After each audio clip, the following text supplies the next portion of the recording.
Hi guys, അപ്പൊ നമ്മളിപ്പോ ഊർക്ക വരാൻ വേണ്ടി വന്നിട്ടാ ഉള്ളത്. നമ്മളെ പിള്ളേരെല്ലാരും ഉണ്ട്. ഇത് വെച്ചിട്ടാ വരുന്നത്. ഒന്ന് കാണിച്ചു വെക്ക്.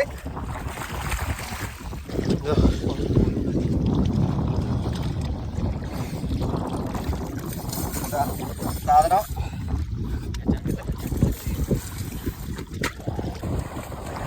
ഇവിടെ ഈ ദുനിയാവിലെനിക്കെന്ത് ബന്ധം, ഇരുമൂടിന്തം ഇളം തെന്നലായെത്തും ലൈലാന്റെ സുഗന്ധം, ഇളം തെന്നലായെത്തും ലൈലാന്റെ സുഗന്ധം. ഈടവഴിയേ വരണം അവളുടെ നിർബന്ധം. താണ്ടായാൽ താണ്ടായാൽ സുഖം.